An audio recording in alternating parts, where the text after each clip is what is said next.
தேர்தல் பிரச்சாரம் மேற்கொள்வதற்காக பிரதமர் மோடி தற்போது சென்னை வந்திருக்கக்கூடிய நிலையில் தியாகராய நகர் பகுதியில் ரோட் ஷோ மேற்கொண்டிருக்கிறார். அந்த காட்சிகளை நாம் பார்த்து கொண்டிருக்கிறோம். இது பற்றிய மேலும் விவரங்களை நம்முடைய செய்தியாளர் மதியழகன் வழங்க நாம் கேட்கலாம். மதியழகன், பிரதமரின் ரோட் ஷோ பற்றிய மேலும் விவரங்களை பதிவு பண்ணுங்க.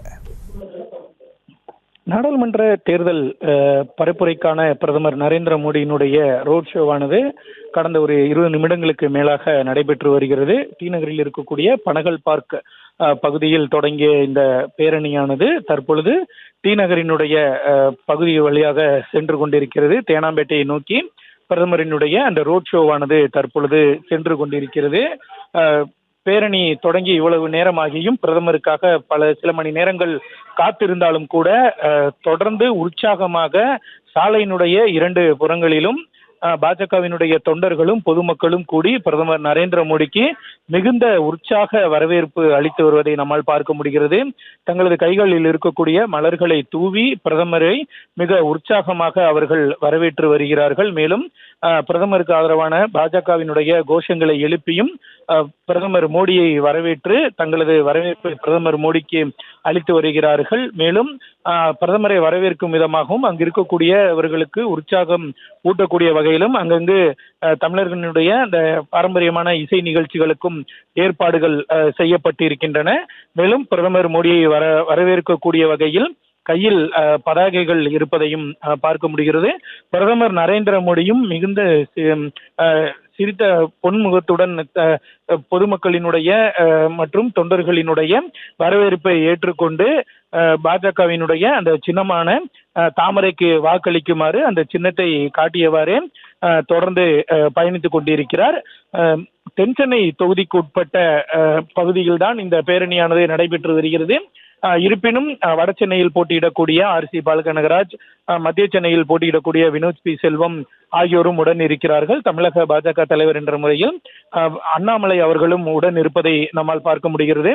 பிரதமர் நரேந்திர மோடி விமான நிலையத்திலிருந்து சாலை மார்க்கமாகவே டி நகர் பகுதிக்கு வந்தடைந்தார். அங்கு அவரை ஏராளமான பாரதிய ஜனதா நிர்வாகிகள் வரவேற்றனர். அங்கிருந்து அவர் தனது காரில் இறங்கி இந்த திறந்த வாகனத்தில் நின்று கொண்டு தற்பொழுது இந்த ரோட் ஷோவில் பங்கேற்று இருக்கிறார். இந்த ரோட் ஷோவானது தேனாம்பேட்டை பகுதியில் நிறைவடைகிறது. இதனைத் தொடர்ந்து இன்று இரவு சென்னையிலேயே தங்கக்கூடிய பிரதமர் மோடி அவர்கள் நாளையும் தமிழகத்தில் பிரச்சாரத்தை மேற்கொள்ள இருக்கிறார். நீலகிரி தொகுதி வேட்பாளர், வேலூர் வேட்பாளர் உள்ளிட்டோரை ஆதரித்து பிரதமர் நரேந்திர மோடி பரப்புரை மேற்கொள்ள இருக்கிறார்.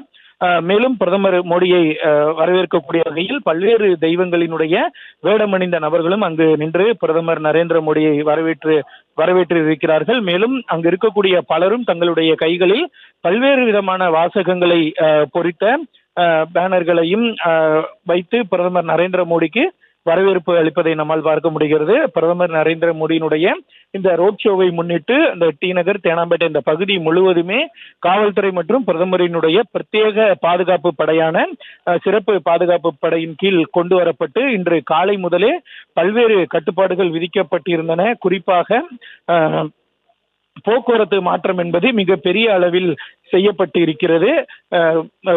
மிகுந்த பாதுகாப்பு ஏற்பாடுகள் செய்யப்பட்டு மிகுந்த சிறப்பான முறையில் இந்த ரோட் ஷோவானது ஏற்பாடு செய்யப்பட்டு தற்பொழுது நடைபெற்று வருகிறது. தொடர்ச்சியாக பிரதமர் மோடிக்கு அந்த உற்சாக வரவேற்பு அளிப்பதை நம்மால் பார்க்க முடிகிறது. பிரதமரை வரவேற்கக்கூடிய வகையில் பல்வேறு விதமான கோஷங்களையும் முழக்கங்களையும் எழுப்பி பிரதமருக்கு தங்களது உற்சாக வரவேற்பை அளித்து வருகிறார்கள். ஏனென்றால் இந்த தேர்தலை பொறுத்த வரைக்கும் பாரதிய ஜனதா கட்சி நாடு முழுவதும் 400 தொகுதிகளில் வெற்றி பெற வேண்டும் என்ற இலக்கை நிர்ணயித்திருக்கிறது. அவ்வாறே வெற்றி பெறுவோம் என்பதும் பாஜகவினருடைய நிலைப்பாடாக இருக்கிறது. அந்த வகையில் தமிழகத்திலும் கூட்டணி உள்பட அனைத்து தொகுதிகளிலும் வெற்றி பெறுவோம் என்பதும் பாஜகவினுடைய எதிர்பார்ப்பாக இருக்கிறது, அவர்களினுடைய நம்பிக்கையாக இருக்கிறது. தென்சென்னை தொகுதியை பொறுத்த வரைக்கும் தமிழிசை அவர்கள் ஆளுநராக இருந்து தற்பொழுது இந்த பதவியை ராஜினாமா செய்துவிட்டு மீண்டும் தேர்தல் களத்திற்கு வந்திருக்கிறார். அவரும் இந்த முறை தென்சென்னையில் போட்டியிடுவோம் என்ற வெற்றி பெறுவோம் என்ற மிகுந்த நம்பிக்கையில் இருக்கக்கூடிய சூழலில் பிரதமரினுடைய இந்த பேரணி என்பது தனக்கு மிகுந்த செய்திகளை உடனுக்குடனும் துல்லியமாகவும் தெரிந்து கொள்ள சப்ஸ்கிரைப் பண்ணுங்க.